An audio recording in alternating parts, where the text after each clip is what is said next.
The Nerd Academy Podcast is released weekly at 12 p.m. Eastern Standard Time, available on our website at www.thenerdacademypodcast.com and wherever you listen to podcasts. You can find the Nerd Academy Podcast on Facebook, Twitter, Instagram, and YouTube. You can also help support the show by going to patreon.com/The Nerd Academy Podcast, where every donation allows us to bring you more exciting content every week.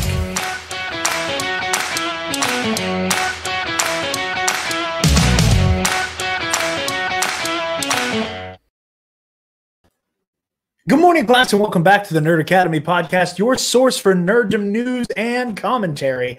I am your host and headmaster, Jarod Bachman-Stubbs, and joining me this week, ladies and germs, you have seen him on Knights of the Nerd Republic many a time, but now he's on the Nerd Academy Podcast. We got Gerry Cable from the Beyond the Blast Doors Podcast Network and from the Cosmic Cubecast, more importantly.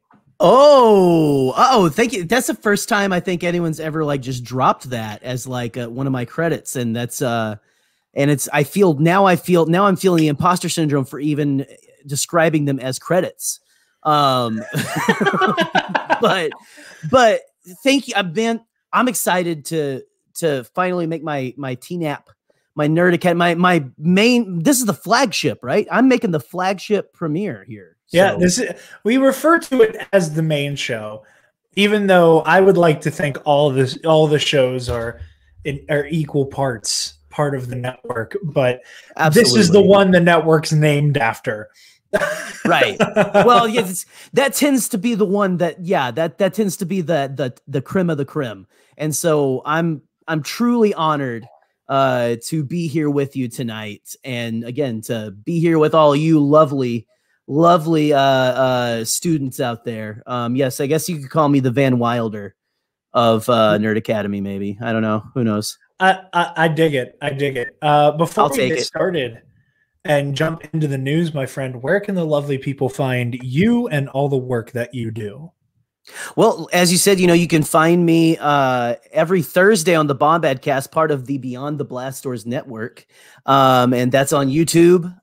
We release audio versions of our shows and stuff, but let's be honest, if you've ever watched the Bombadcast, you need to watch the Bombadcast as it is currently in its current iteration in order to get the full effect. But you can find me there.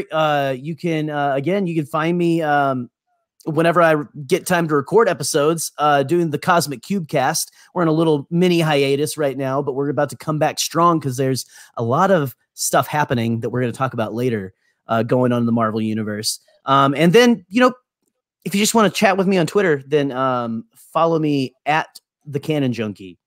That's all my stuff. That's all. All of you, do yourselves a favor. Check out everything Beyond the Blast Doors related. Check out everything Gerry touches. He's one of my favorite people on the interwebs, and one of my favorite people to. The feeling's mutual. Seriously, bro. Now the love fest is over. We can move on. Now the love fest is over. It'll probably keep going on the whole time because that's how it goes down. But we have our first story this week, not Marvel, not DC, believe it or not. We're talking Indiana Jones because as we said going into creating the Nerd Academy podcast, I used movie trivia schmodown terms, and I said, I want the Nerd Academy podcast to look like the Inner Geekdom Wheel. Okay. And let Knights of the Nerd Republic be exclusively Star Wars. Right. But Nerd Academy is Inner Geekdom. Awesome. Put it that way. And because we cover so much, mostly Marvel and DC stuff, we don't get to cover stuff like this very often. But we do have big news that Phoebe Waller-Bridge is going to be starring opposite Harrison Ford in Indiana Jones 5. Per Deadline, exclusive. Following the confirmation at the Disney Investors presentation in December that the next film was a go, Lucasfilm and director James Mangold look to have their sights set on Harrison Ford's first new co-star in the next installment of the Indiana Jones franchise. Sources tell Deadline that Fleabag Emmy winner Phoebe Waller-Bridge is set to star opposite Ford in the 5th installment, with Ford returning as everyone's favorite fedora-wearing, whip-slinging archaeologist. I, for one, am very excited by this. Phoebe Waller-Bridge is doing great right now. You know, she's swimming in awards from Fleabag. She's definitely in the conversation of favorite or very prominent actors right now.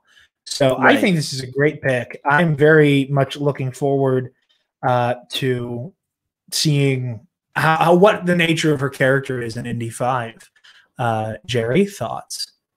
Honestly, I mean, I love anything that I've seen her in. I haven't honestly, I haven't seen Fleabag.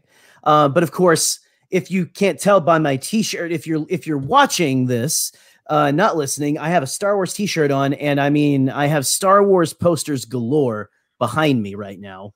I actually just got a compliment on all this stuff today. But that all aside, I have seen her as oh my goodness, L337 in Solo, a Star Wars story, and she's absolutely fantastic. And anything else that I've seen her in, I mean, she is absolutely on fire right now. She has been on SNL. She was a very excellent host, very good at all that. I mean, it comes naturally. She's a comedian and things like that. You know, it's at least that's what it feels like she got her start in. And honestly, I think there's not like they've made a good decision now. I mean, you can speculate as to who she's going to play. Is she going to be Indy's? Do they want to continue the franchise? Maybe she's the one who picks up the mantle. I think that would be a very cool decision. It's an interesting choice. Just from I don't think anyone was really seeing something like this coming. But I think the thing that really stuck out to me was how much this really angered all the man babies out there. Gerry, I am so glad you brought that up. Well, you know, we've got to. Both of us are just we have our ear to the ground of everything that happens in a basement of someone's mother. I don't know how weird if that works. Sure, that works. Yeah, I saw the casting, and then I saw people making jokes about like, all right, Geeks and Gamers making a video in 3, 2, 1. And I was They're so reliable though. That's you got to give them that. They're reliable as shit.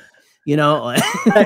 Well, that was the thing. I was like, as in, I know I'm probably going to take a shit each day, and it's probably going to stink. And so. But here's my thing. They were like, oh yeah, like, oh, here comes the Phantom Menace pitching a fit over it. And I'm like, come on. Like, they literally just announced a woman is in this movie. They aren't gonna do the thing. They weren't even bailing. They can't do the thing. They can't. I was like, there's nothing here. They literally just said a vagina is in the movie. I know, and they didn't even veil their criticism of it. They didn't veil saying we have legitimate criticism. They were like, oh no, what was it? Indy loves women or something. Yeah, I think it was the Geeks and Gamers video that was titled Indiana Jones and Respect for Woman. Hold on, I want to verify that. Please, I think that's what it was. It was something where it's like clearly. Yeah, Indiana Jones should have for woman. Yeah, clearly something everyone should have is respect for women. Respect for all people, but especially women who go through a ton. And just to not even to be like, no, we don't hate women. To be like, oh, Indiana Jones has respect for women. Like, I know he was trying to make a play. Oh gosh. Oh, Jeremy. Oh, sir. Just you sweet summer child. I'm what's that? I said, I'm sorry she hurt you. It's okay. I'm so sorry for your loss, man, my man. There's plenty of fish in the sea, but also maybe you should have some of that. Maybe you should go on a quest for the respect of women. Well, here's my thing. I don't understand the psychotic knee jerk that came from Phoebe Waller-Bridge stuff, because outside of it being she's a prominent online lefty. Like, if that is your biggest gripe with her, that results in the woman. Like, did they intentionally spell it wrong, or is it? Yeah. Woman. It's like the same thing as that, like, that like mocking like the bestest ever shit. Oh, okay. Like, see, I just think that they're complete idiots, and so I just didn't think that they. Yeah, no. I first discovered the term woman from my deep investigation into the quartering. Who lovely. Yeah, I've permanently poisoned my brain. Don't worry, everybody. I just blame illiteracy on their part, but it's okay. It's okay. Also, probably valid. Makes their life a whole lot easier if they can couch their illiteracy in buzzwords. Also, be sure to tune in for either Campus Life or Knights of the Nerd Republic, where I have a fun Fandom Menace related story about my tattoo. Oh, I can't wait to hear that. Yeah. Did you see all the craziness that happened on my I Facebook? saw that you had. I didn't see. I don't spend much time on Facebook these days. That's a wise goddamn decision. It's for my mental health, of course. But there's plenty. I find plenty of fish in the Twitter sea who are willing to yell at me about Ruin Johnson and things like that. You know, it's just. I mean, I don't go looking for them as much as I used to. But I do. It does tend to pop up on my feed whenever like something. I mean, something as like blatant as Indiana Jones and the respect for women. Man, excuse me. There it is. You keep saying it wrong, Jerry. Excuse me. Let me stop giving them the benefit of the doubt. And like, oh, so okay, they weren't really okay. It was veiled because they're trying to make fun of it, but also my head hurts. My head hurts. Let's circle back to. Phoebe Waller-Bridge is it's almost like casting. It's like, yeah, that's perfect. Like Phoebe Waller-Bridge is a great performer. Yeah. She's great. I think that her style she's got a lot of talent. Yeah, she's on fire right now. The fact that they cast her perfectly in a Star Wars movie, right? I mean, come on. Yeah. I forget that she played L3 all the time. She fits right into it, and she didn't even like, because she's not a huge nerd, but she just like went right into it and just, I mean, she busted her ass, and like she always gives, you can tell she gives 110%. Like she gives a shit about what she's doing, and she, again, a great performer. It's inspired casting. It's at least, again, to me, it's like why not? She's big right now. She's a great performer. The movie's going to be all the better for her being in it. And more casting like this, please. Speaking of casting like that, our next story, Shazam! Fury of the Gods has cast Lucy Liu as its villain, per Variety. Ooh. Lucy Liu is officially a god. The Elementary and Why Women Kill stars joined DC Comics adaptation Shazam! Fury of the Gods as the villain Calypso, the sister of Helen Mirren's villainous character Hespera. I wish I could read. Along with Liu and Mirren, the core filmmaking team of 2019's Shazam is returning for the sequel, including Zachary Levi, Asher Angel, Billy Batson, or Asher Angel playing the young version of Billy Batson. David F. Sandberg is returning to direct. The screenplay from Henry Gayden. Peter Safran is producing. Yeah. So it's cool news. Yeah, absolutely. I talk about this all the time, and it's always going to come up, and it's never going to stop coming up the further and further we go culturally down the comic book rabbit hole. Right. With movies, that we live in this day and age where the characters are becoming deeper and deeper cuts, that we've seen stuff like, oh yeah, a bubble burst the day that they announced Guardians of the Galaxy, right? Like that changed everything. Right. You know, like it was already a Hail Mary to build a universe around Iron Man, Captain America, Thor, Black Widow, and Hawkeye. And now, right. You know, that's something people said that Iron Man. I remember people saying that Iron Man was kind of like one of those choices. Like, wow, he's like a B-list or whatever. And I always knew who Iron Man was, but I never, so it is interesting. But go ahead. Yeah. Guardians of the Galaxy really did burst that bubble, though. Yeah, I'm gonna continue just pulling from the article here. Like Mirren's character, Hespera, Luz Calypso does not have an obvious counterpart in DC Comics. Both characters, however, are the daughter of Greek god Atlas, who is one of the sources of Shazam's powers. He holds the stamina of Atlas, as well as the power of Zeus, strength of Hercules, wisdom of Solomon, speed of Mercury, and courage of Achilles. Lou is no stranger to major franchises, blah, blah, blah. We know all that. So yeah, I'm, like I said, just really excited. I love seeing these deep cut characters get thrust onto the big screen, and makes me happy every time. Related to, sorry, what were you saying, Jerry? Well, no, I was just going to say, for me, who's someone who's not necessarily a deep lore comics fan, such as yourself, I find it interesting when these new characters, because there are so many characters that I didn't even know were in the comics, like the things we're getting into later with MCU and stuff, Falcon and Winter Soldier, bringing in, there's characters that are just, there are so many characters in these books that I'm glad I'm getting the privilege to see them, because I haven't been, and it's an introduction for me. And so it is just, to me, it amazes me that there is such a deep well to draw from the source material. And so I'm going to be honest. Don't hate me, everyone. I haven't seen the first Shazam. Oh my God, Jerry, you would love I know. it. Just know, like, you as a person would. I need to tonight.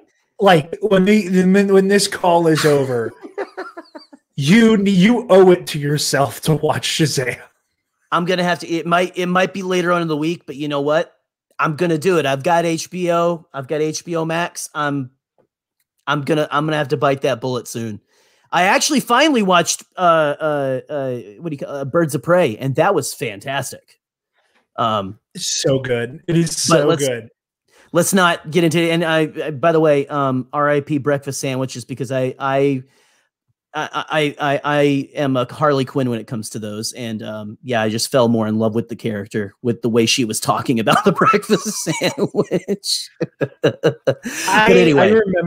I remember seeing Birds of Prey in the theater with my dad. I'm pretty sure. No, Onward was the last movie I saw in a theater, but pre-pandemic. Then Travis and I decided to do what I can only amount as an act of self-harm by seeing New Mutants in the theater. Oh no. We were committed to getting that review done and out of the way so we would never have to talk about it again. But I remember seeing Birds of Prey, and just, it might be one of my favorite Ewan McGregor performances of all time. Yeah, and I mean, no spoilers. This is my things. Don't touch my fucking things. Like, it's oh man, he disappears like into the, like, it really was a different role than I've ever seen him in, and quite a finish. Let's just say that. I never thought I'd see that. So I'm sure most of your listeners have seen it already, but yeah, that was woo. But that's anyway, maybe back to the show notes. Who knows? Maybe. Yeah, maybe. You're used to that with me. Speaking of Shazam related stuff, we've also seen that Black Adam has officially started shooting per Dwayne "The Rock" Johnson's Instagram. So the one major news source, pretty much everyone on whatever aisle you're on trusts, is Dwayne "The Rock" Johnson's Instagram feed. I try to just have like links so that people can like get what they need to know. So it hurt me that the easiest one for me to use for this one was as a Screen Rant article. I just want the audience to know that I did that out of necessity. I don't think many people even look at our show notes, but I didn't want to do it, but I did it. So we'll forgive you. It's fine. You could have just linked straight to his, Instagram. Again, that's the most trusted news source of all. Yeah. One final story here, a bit of just an entertainment industry news story. Sony Pictures moves movie output deal from Stars to Netflix in recent deal. So this is again from Variety, per Matt Donnelly and Cynthia Litterton. Netflix has emerged the winner of a nearly 2-year auction for the exclusive U.S. rights to stream Sony Pictures theatrical releases in the first pay TV window, starting with Studio's 2022 slate.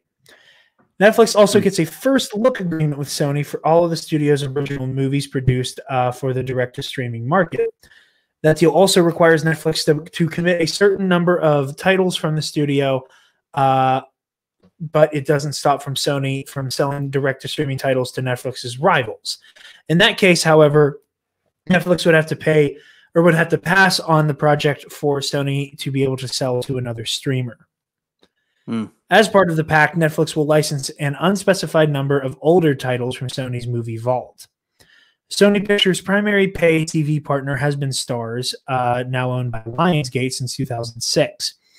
The new theatrical output deal with Netflix, which only covers the U.S., is believed to run about 5 years and is undoubtedly worth hundreds of millions of dollars to the studio over the term.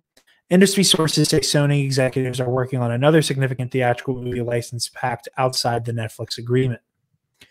Netflix has already had a deal with Sony Pictures for all of its animated releases, starting with next year's slate. All movies from the various film banners on the Culver City lot, including Columbia Pictures, Sony Pictures Classics, Screen Gems, and TriStar Pictures, will stream exclusively on Netflix after their theatrical and home entertainment releases. That promised to bring to Netflix in future installments of the Spider-Man, Venom, and Jumanji franchises, among others. The pay one window usually begins about 9 months after a film's theatrical release, although that timetable may be sped up for Netflix. Over the course of the pandemic, Sony has sold multiple slate titles to Netflix outright, including Kevin Hart's Fatherhood and the animated films The Mitchells vs. the Machines and Wish Dragon. Sony Pictures is a great partner, and we are thrilled to expand our relationship through this forward-thinking agreement, said Netflix Global Film head Scott Stuber. This not only allows us to bring their impressive slate of beloved franchises and new IP to Netflix in the U.S., but it also establishes a new source of first-run films for Netflix movie lovers worldwide. Sources familiar with the deal said the pact will amount to a recording setting price tag.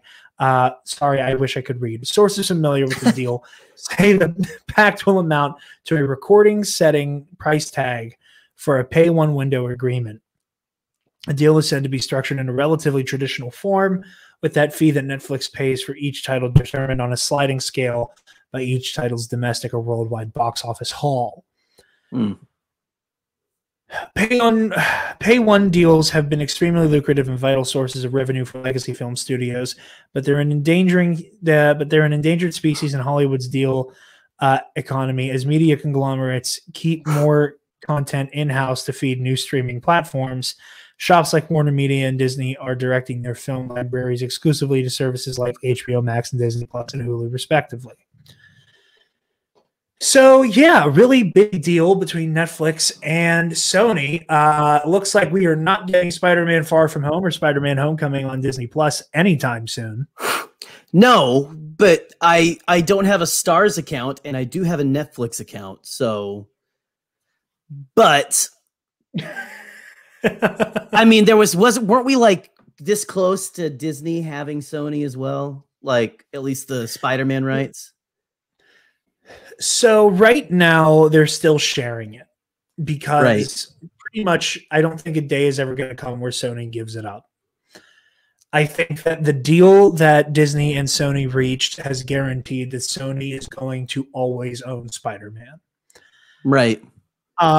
That's just me. That's just my opinion. I could be wrong. I hope I'm wrong.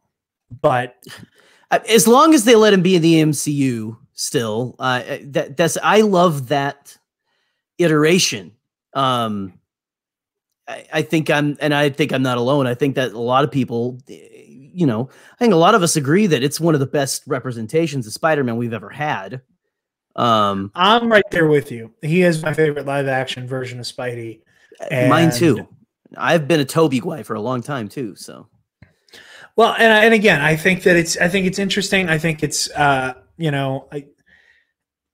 this age in entertainment is going to be historic. Oh, absolutely. I'm curious as to I'm enjoying watching entertainment history happen in different ways. That said, we were just saying, it doesn't look like we're ever going to get the two MCU Spidey movies or No Way Home coming to Disney Plus at all. It gives them more buying power in the way that they're able to leverage their deal with Marvel and Disney here. But yeah, very interesting stuff. Absolutely. I can't say that I can think of many other Sony properties that I give like half a shit about. I've always been a Men in Black fan, but honestly, the only Ghostbusters I think is that's Columbia, I think. Which is owned by Sony. It is owned by Sony. Yeah. Well, because Men in Black and Ghostbusters are on the same level. I would love to see all of those animated series, especially the Men in Black animated series, which is fantastic. I remember watching that. Yeah. Way better. And DZ Discovery Zone, which used to be a thing back when there were like Chuck E. Cheese type things before they all went under and got creepy. They had like a laser tag that was like Men in Black, the series themed. But again, Men in Black and the subsequent sequels, not the sequels got progressively not. I mean, I liked the last one, honestly. Men in Black International was better than the last couple I'd seen, but they've been okay. But it's like a guilty pleasure for mine. So there's that.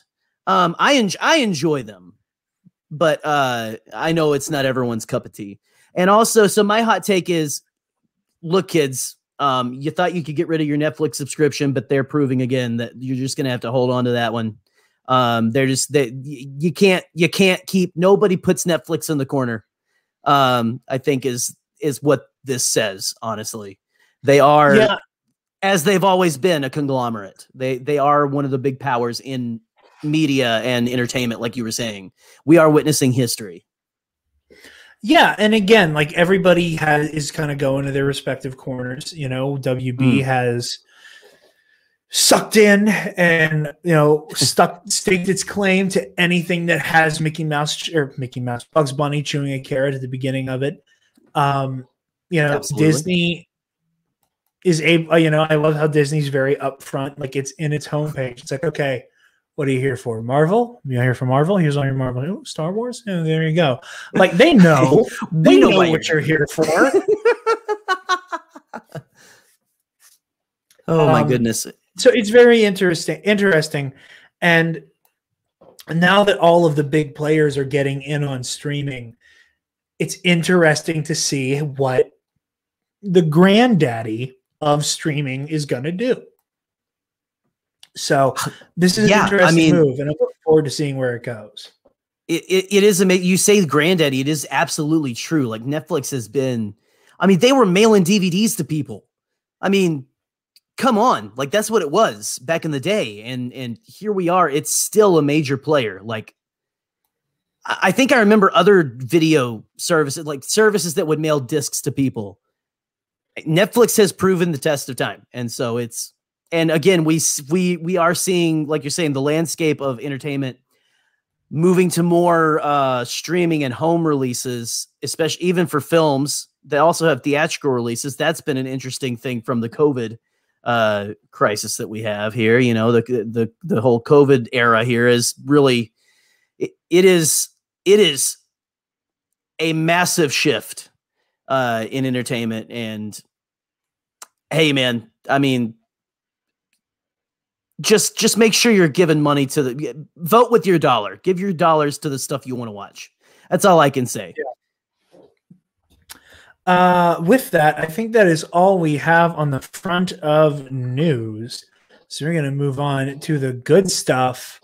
Falcon and the Winter Soldier talk. Gerry, how'd you feel about this episode? Well, I mean, first, as you can see, I have set my lights to red, white, and blue because I'm a simple patriot. That's it.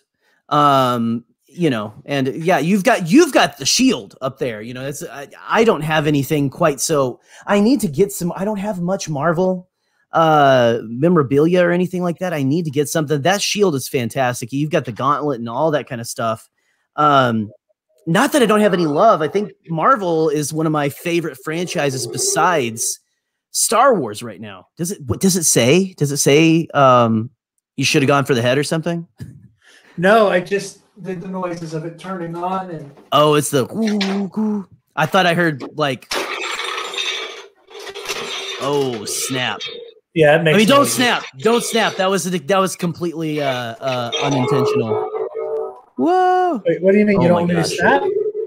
No, Want me to snap, please Gerry? don't. Please don't. I'll talk. Oh shit. Okay. Oh. I got really scared there for a second. Yeah, it was just how long has it been? It's just been like 2 minutes, right? Has it been 5 years? Has it been 5 years? Oh no, we're on episode 6,969. Good for you. Good for you. Anyway, Thank you. I'm still wearing the same shirt. To actually answer the question, you look great, by the way. Sorry. To answer the actual question instead of beat around the bush like I do. Oh man, this last episode, there's so much to it. Like we had so much happen in there. I don't even know. We've been building up to basically what happened is we've got to the point we knew we were building up to, right? Where we all kind of had our suspicions. Well, most of, good thinking individuals and people who don't spell women, whoa, man, or whatever the hell it is, knew it was going and didn't have sympathy for said character. John Walker was heading for a not very good place. Now, I will admit that whenever he first came into the story, the second episode where we get a little bit of his backstory, they start to pull a little bit. I'm like, okay, so he's not, I wouldn't call him completely evil, but there's a lot of people who are, not evil people, but who do bad things, who perpetuate systems of violence and things like that in the real world and stuff. I'm like, how we're getting, and this has been the most real world take I feel in the Marvel Cinematic Universe, as at least it feels very concurrent with what we are going through in our own, in the actual world right now, especially in our country, which Captain America represents, America. And so, and John Walker's kind of just a very amazing amalgamation of a few issues that we are big and hot topics here right now. I think that, for those of you who follow me on Twitter, I made a little jokesy wokesy about how I was so excited to wade into the John Walker discourse. And I want to say, first of all, everybody has a bad take from time to time. Mm-hmm. Flick pick, I still love you. I look forward to your movie trivia Schmodown debut this week. That is a shit take. Like, let's not bully the man. Bad take. And I am enjoying a lot of the conversation we're having around it. But bad opinion about a pretend character. And I want to say that I think that I want to say that right now I think a lot of it has to do with how but just the way that people consume media differently, right? Right. Like there is a certain level of I came to get down and clown with Marvel stuff. That like there's a little bit of turn off your brain and watch the people in tights beat each other up. So obviously that's why that's the entertainment factor, right? So on a certain level, I don't agree with, but I understand enjoying like vicious, bloodthirsty Cap, right? Like on a certain level, on that like I want to get down and dirty, like let's kill some motherfuckers. That just on that like I enjoy beat 'em up action violence. Right. I get it. I can wrap my brain around that. However, if that's what you want, go watch Kill Bill. If that's what you want, go watch The Boys or Invincible or any of the stuff that's about like the point of the show is the superheroes are bad, but they're so cartoonishly bad that you can just enjoy watching Homelander liquefy people. With John Walker, he is so very obviously allegorical that it surprises me the amount of people who don't get what the show's trying to do. Isn't it also my name in the stream, all jokes aside, like he's a fucking cop. He's a fucking cop. Yeah. He's and not a cookie cop either, but still, you know. No.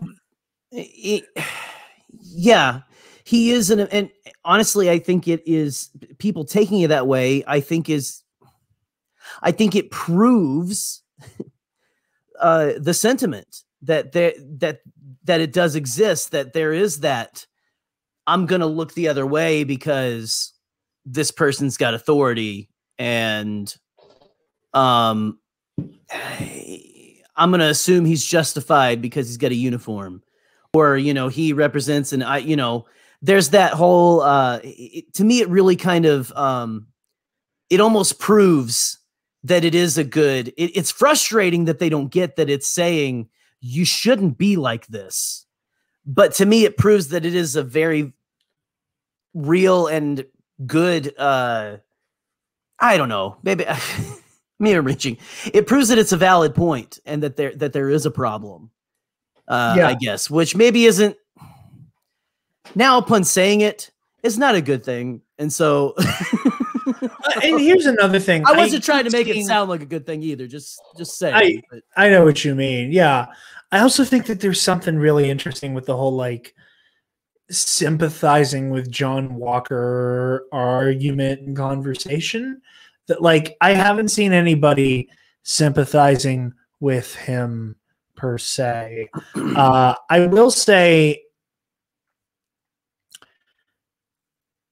the show, the text is framing what he does as vile and abhorrent. Yes, it's it's really obvious that's what it's doing. The whole scene of the people with their phones. The title of the episode, "The World Is Watching," and you know the whole conversation between him and Lamar saying, having power just makes you more who you are. Or I forget the actual line, you know? No, I think you're on it right there. And I want to. And the shot of him with he desecrates the shield. That's what they're showing you. He's desecrated this symbol of the true, like what it means to, like what America is supposed to mean back in the day. Like the ideals that are truly American, like Captain America, and aren't just like some platitudes, but like actual justice for all people, right? Exactly. And I I keep seeing it, and it's kind of become old hat, and it's kind of become a little on the nose and overused at this point. But the Captain America is what America could/should be. John Walker /US agent is what it is. Yeah. And it's one of those, like, I've seen it so many goddamn times at this point that, like, I'm tired of seeing it, and I feel like it goes without saying. So a similar sentiment to that I heard. I am a big fan of the podcast host, writer, and journalist Robert Evans. And I believe it was his miniseries about the Portland riots. He used theme music for it by a rapper named Propaganda. And there's a line in that music where he says, "I don't hate America. I just wish she would keep her promises." Oh. And yeah, it's that. Like, it's that sentiment right there that is the difference between John Walker and Steve Rogers. Yes. And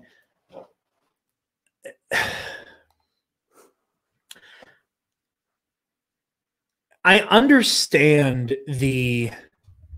I think there's a lot of people who are dealing with who are trying to figure out the difference between enjoying a character and condoning the actions of a character. Right. Right. I think there's a lot of people who can't quite parse the two out because what he does is vile and vicious, but he'll hear all the reasons he did it. Yes. Like, we get why he did what he did. It does not make it okay. Like, yes. Exactly. He's fighting an enemy combatant. It's, like, there are all these reasons, but, like, it's in that same way where it's like Zack Snyder's Superman. That's just not what you do. That's not what Superman is. This is just not who Captain America is. Right. And because it's the allegory of him being a supremacist, being, this symbol of American might makes right mentality. It's like, you're not supposed to go, "Oh, well, John Walker," like, stop. Like, he's an amazing character because he's a bastard. Like, that's the thing. Like, it's like the Joker, like, phenomenal character. Right. Monster. That's the point. They're a bad person. Right. John Walker, like, it just makes you more who you are. We saw this kind of behavior, like, cracking through already. Tell the police that I don't want to give them a second to breathe. He said that. This is not about justice. It's about excising force and overpowering your enemy. But I mean, the whole thing at the beginning where he's, what is it? I cut off your point and stuff, and now I forgot where I was going. But he absolutely is like, what is it? When he gets beaten by the Dora Milaje, and this is midway through the episode, and he looks at, someone had said, or he looks at Hoskins, Lamar, and says, they weren't even super soldiers. Like, it's like a child who is like, that wasn't like, he's like, it wasn't fair. I'm supposed to be the best and stuff. And he's also this case study in toxic masculinity. Yeah. Like, it's that inability to, like, let the guard down, be, vulnerable. Like, he takes these defeats to heart, like it makes him less than because he is not amounting to this interpretation and propaganda that is the great man, This like great man bullshit. It's right. There's a lot going on with John Walker in this show. And it's brilliant. It's genius. It absolutely is. This is seriously I always love the Captain America films. They've really done a good job with digging into, issues that would plague a man of patriotic duty, like Steve Rogers, where it tests him and proves his mettle, and all of his films were about what is truly the American ideal, what is truly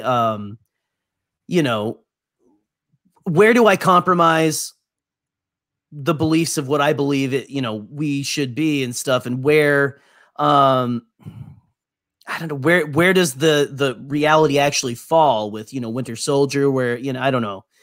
But this has been, I don't know.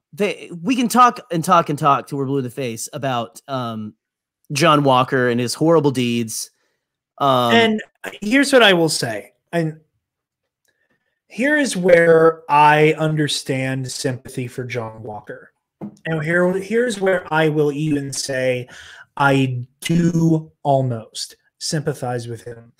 That I think he, like many people who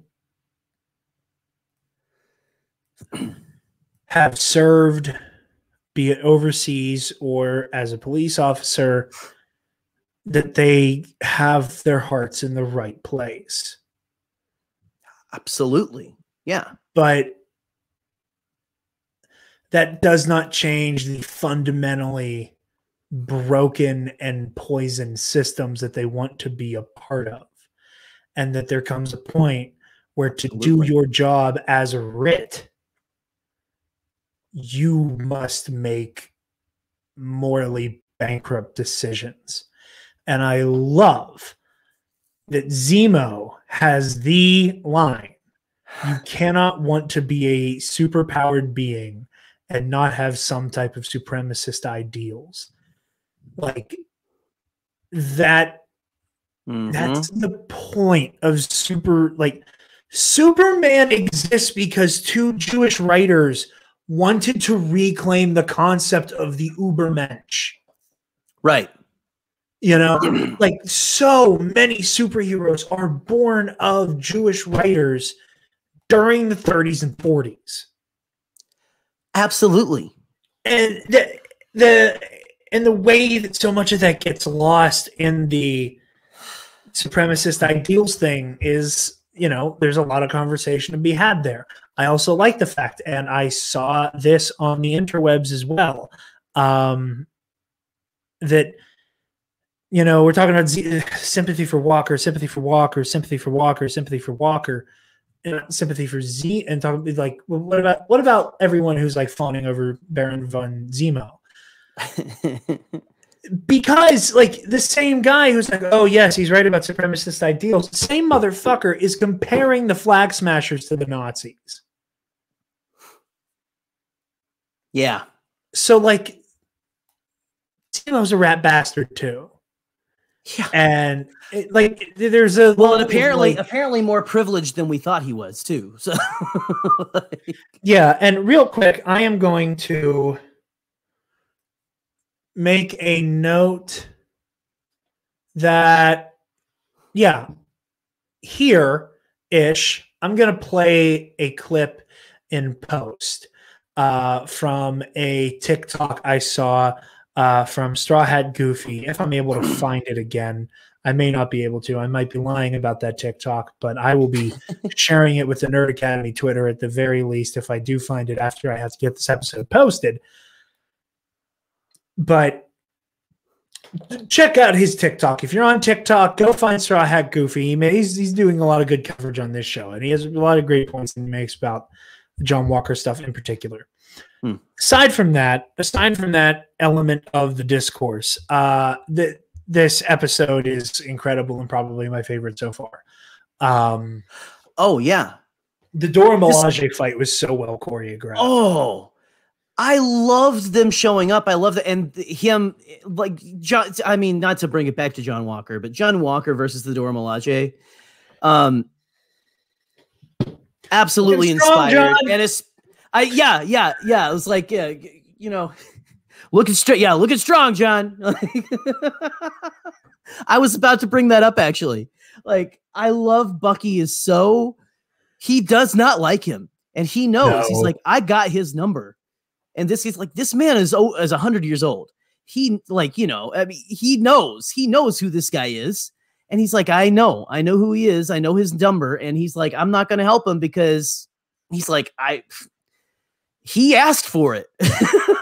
You know, I also love the whole Dora Milaje thing where he's like, this isn't your jurisdiction, being very, very American, right? Very like this. You don't have jurisdiction here. The Dora Milaje have jurisdiction wherever they may be. Or whatever it was. I mean, the imperialism incredible. Of Wakanda, the imperialism of Wakanda notwithstanding, right? The fact that when John Walker says that the Dora don't have jurisdiction, and the way he ever so Americanly implies that he does. But just and can I say? The whole where they throw the spear through the shield loops and stick him to the table, absolutely incredible. Like that was so. It happened so fast. I was like, "What? How is he stuck? Like, what? Did they go through his arms? Like, what's going on?" It all happened so fast, and then they take the spear out when the fight is over, and the one Dora Milaje. I don't know.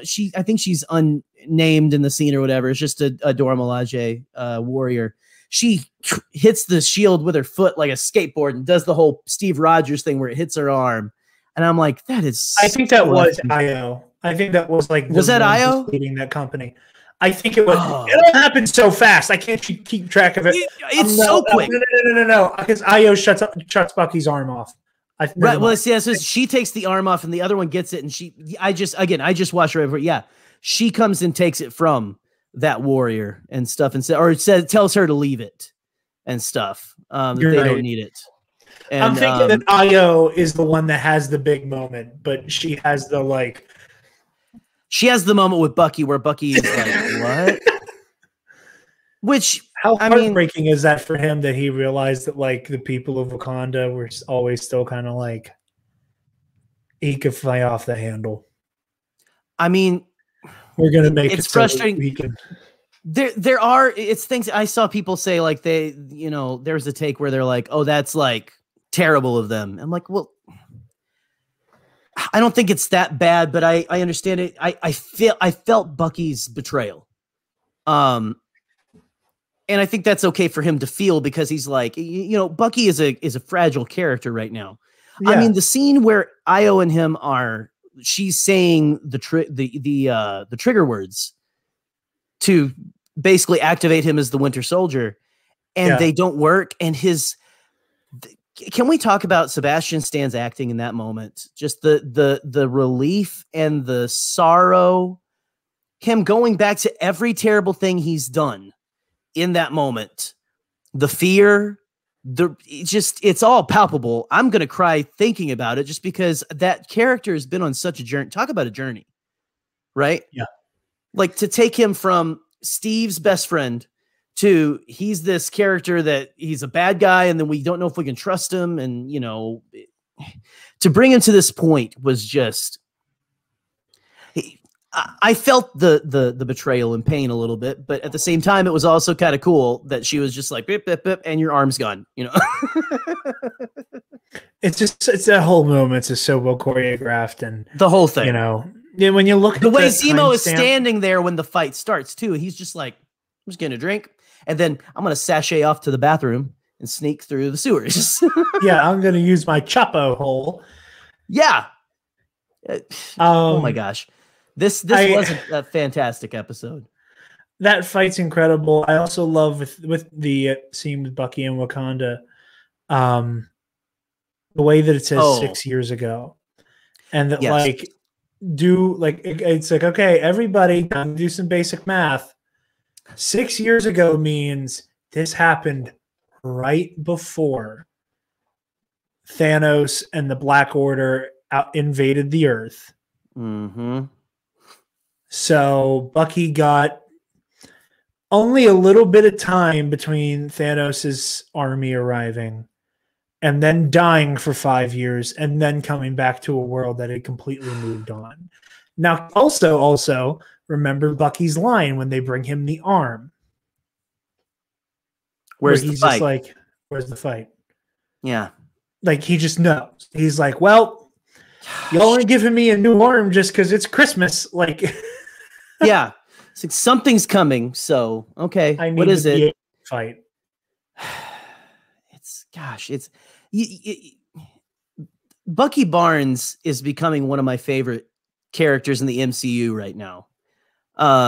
Just because I love the whole, he's an honorable man who has done terrible things, he doesn't forgive himself for him, definitely, but he's actually trying to make amends for it. I wonder if we're going to get back to his friend that he was hanging out with, who he killed his son, right? The old man from the beginning. I want to get back.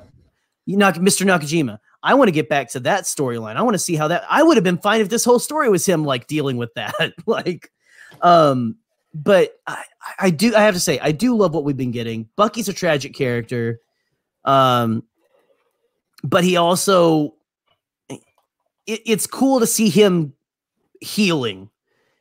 And it's a great, the MCU has had a lot of really great mental health allegories in the last several years. One of my favorites being Professor Hulk in Endgame, honestly. And I don't know, I just more of that stuff because I'm a big mental health advocate and stuff like that. It's something that needs to be normalized for even big tough guys like Bucky Barnes, so especially for big tough guys like Bucky Barnes. Especially, they're the ones who need it the most. most sometimes. But yeah, I keep forgetting this is a 6-episode show.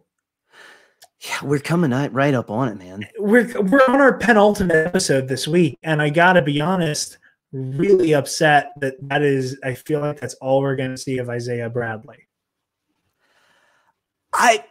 I feel like they released a teaser. They released a teaser today of there's only 2 episodes left. Yeah. Did you not watch it? Okay. There is a scene that looked like a new scene with Sam talking to someone in an area that kind of looks like Isaiah's front porch.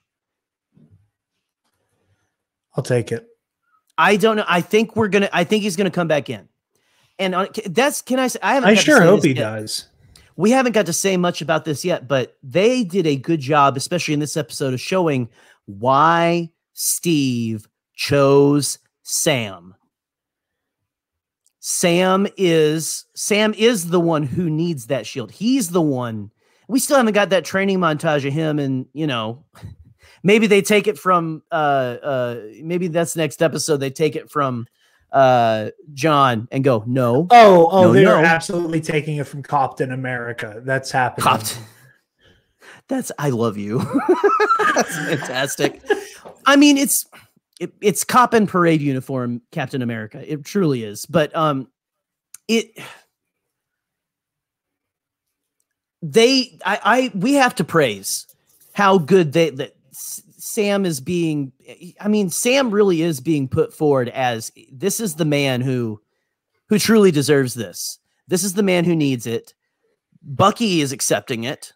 In fact, Bucky's mad at him for giving it away, right? Bucky's like, but I don't know.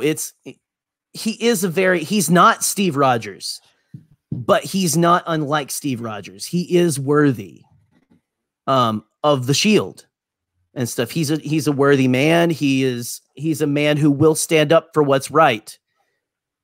No matter what. No matter if it means tearing down the establishment that put him in, like Captain America taking down S.H.I.E.L.D. because it was an inherently flawed. There were Nazis in it,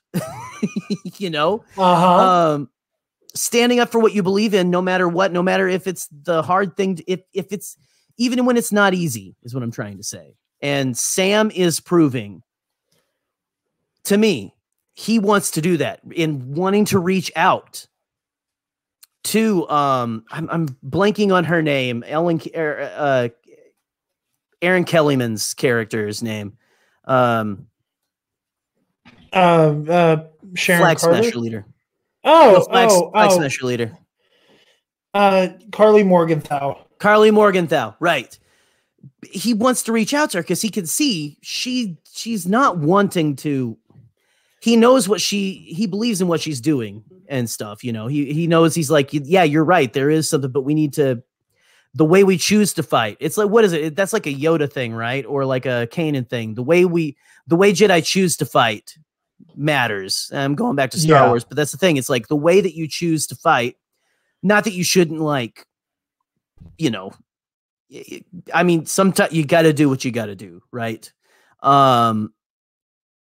Especially in corrupt systems and things like that. But I don't know, man. There's the way that he was like, I'm going to go to her because I know I can reach her. He was.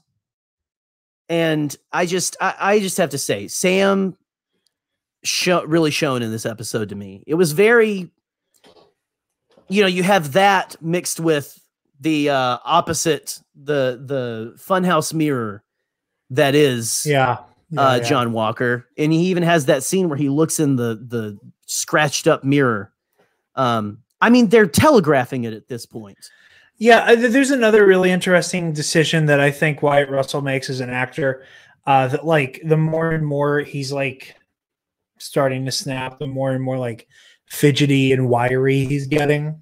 Oh, I got so upset when he's like, when they're holding Zemo in that one room and he like is pushing past, but he's like, nope, we got it.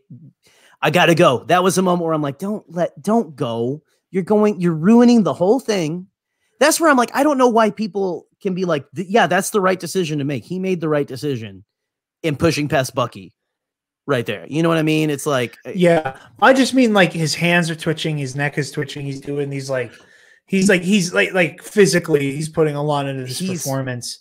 Absolutely. He's doing phenomenally. And I love that. I don't know. There was an article a couple weeks back where he said that they were casting, when he found out they were casting him as the new Captain America, he said, I was like, I'm completely wrong for this, until he said he read the script and was like, oh, okay, I see what you're going for. And I mean, good on him for playing a character that he knew was going to be so hated. He is doing phenomenal, absolutely phenomenal with it. You're absolutely correct. And he just gets more and more unhinged as everything goes along. You can see, and it is the little things that really sell it. Yeah. I'm really enjoying this, and I'm upset that, like, because, you know, I said this on Cosmic Cubecast. I'm enjoying it. Wasn't entirely sold yet, though. Right. And now that I, like, as of the end of last week and going into this week, I was like, let's go. Yeah. Like, now it's already almost gone. Well, you know, one thing, it's so crazy. This is one thing I noticed. Whenever he is like, okay, after the Dora Milaje fight, and I don't usually notice score. I've been noticing more of the score in the Marvel stuff. It's starting to stick with me. Did you notice the score when he's like, they weren't even super soldiers? It is the music from Captain America when Tony and Cap are fighting. It's it's a softer version, but it's a na, na, na. And then it's like pause for a second. Sam comes to talk to him, and then as they're leaving, he goes na, na, na. Do you remember that? From? There's that motif. That was a motif I didn't expect to come up in that moment. Back. Yeah, Cap's promise has come back so many times, and I love it. It's so good. I don't know, and that to me, that I don't know. I'm wondering if that motif, maybe they're using that as this is a moment of a character basically turning the point and making a decision or something. Like, I think it's in that moment that he decided he was going to take that serum. Honestly. And then you have like Cap and Tony fighting. That was a turning point for their relationship, for a good couple years.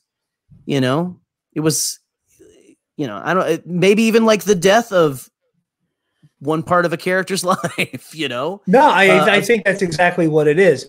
Because in that moment, Steve and Tony have both failed.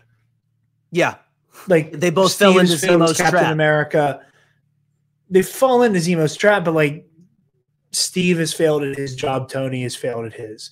At that point, they have both just completely shit the bed. Yeah. That is what's happening here with John Walker, even though he's already shit the bed. Here, though, right. He's losing a fist fight. He's losing a fist fight. And that's where it clicks in his head that he's not enough and that he's not doing enough as Captain America. Right. It's that defeat of a physical fight. Also, nice little moment of John Walker being very subtly racist, the way he refers to the vibranium spears as pointy sticks. Yeah, I noticed that. That was like, oh my How gosh. very colonizer of you. Yes, it was very, yeah. Oh man. There's so much wrong. And again, Wyatt Russell, God bless your heart for playing this big of a douchebag. Good on you, sir. You're doing a good job, which I don't know if I should congratulate you on. You're really selling the part, at least. And the performance is good. I'll just leave it at that. Yeah, I agree with you on that.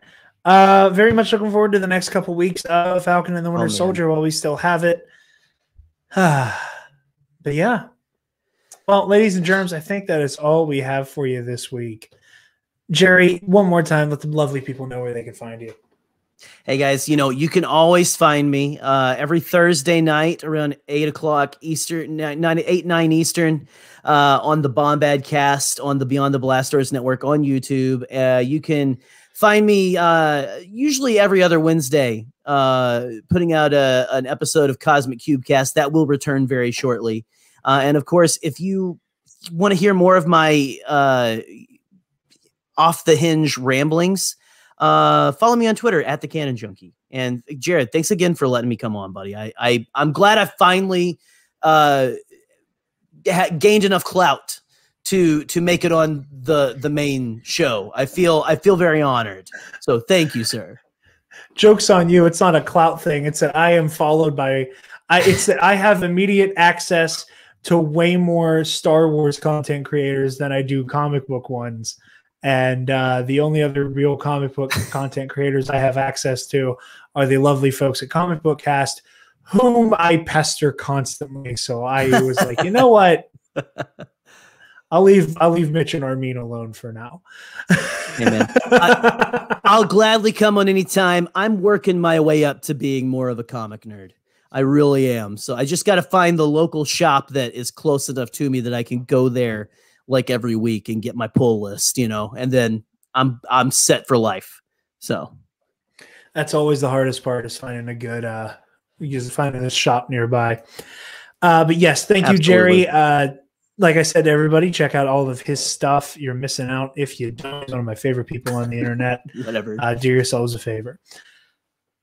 You guys can find me on Twitter and Instagram at DarkJedi2552, and you can find the Nerd Academy podcast on Facebook, Twitter, Instagram, YouTube, and on our website, www.thenerdacademypodcast.com, where if you're feeling generous, you can donate to our Patreon page. Speaking of our patrons, thank you to our $10 alumnus.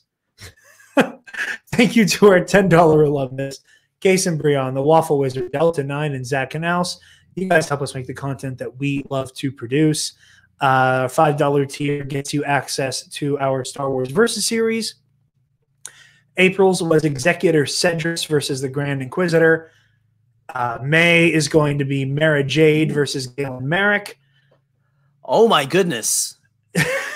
Can you legally do that? It's going to be interesting. I was gonna say, I don't know if that's like I don't know if that's too much firepower in one. Holy cow! By whatever planet they're fighting on, that's all I gotta say. I'm sorry, I'm done. I'm done We also have our comic book show, Heroic History 101, where Travis and I recap all our comic book stories. At some point, I promise, in the next couple of weeks, we'll get the New 52 Justice League one done. But in the meantime, we apologize because that's the hardest show to get done right now. You can also get the audio commentaries for Nerd Academy Movie Club as well. This past week, we did The Room to kick off It's So Bad It's Good month. And if I'm being honest with you guys, I think this might be our strongest episode of Nerd Academy Movie Club yet. So that sounds incredible. What are you waiting for? Go join the Patreon, guys. I mean, gosh. Just bite the bullet. That sounds incredible.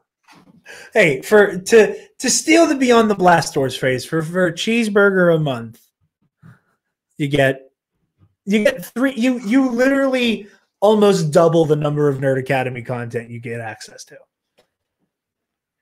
That's a deal that sounds like a deal to me. I eat one cheeseburger a month every week, but that's a one a month every week.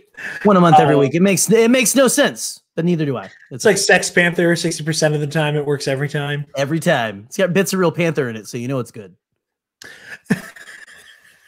Favorite line. Yeah.